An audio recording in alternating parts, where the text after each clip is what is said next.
Bonsoir et bienvenue sur France 3 Nice. Et tout d'abord, cette affaire de bus qui aurait pu mal finir au terminus de Las Planas. Le véhicule à l'arrêt est reparti sans son chauffeur qui n'avait pas correctement mis le frein. Le bus a parcouru quelques mètres avant de terminer sa course un peu plus bas, fort heureusement sans faire de blessés.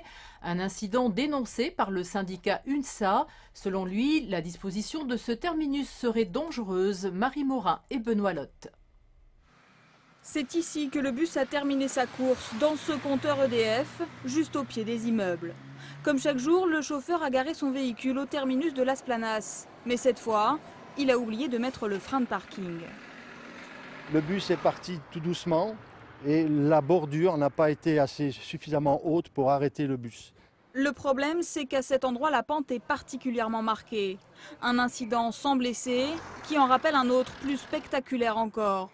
En octobre 2011, au terminus Bella Vista, un bus avait carrément basculé dans le vide. Alors le syndicat UNSA s'interroge, faut-il maintenir ces terminus en pente? Selon lui, la dangerosité de ces sites nécessite un réaménagement. Les incidents sont récurrents, donc puisqu'il y en a eu, il y en aura forcément encore. Et donc il faut qu'on mette un terme à ces accidents. Et pour ça, il suffit tout simplement de déplacer les terminus et de mettre les bus en sécurité à plat. Je répète, à plat. Une réclamation impossible à mettre en œuvre dans ces quartiers sur les collines et même injustifiée pour la régie Ligne d'Azur. Les terminus que l'on pratique le sont depuis de nombreuses années, au quotidien, avec de nombreuses navettes. Et il n'y a pas de problème particulier, dès lors bien sûr que les consignes de sécurité sont respectées par le personnel aux arrêts. Une réunion extraordinaire doit avoir lieu prochainement pour déterminer s'il faut modifier ces terminus en pente.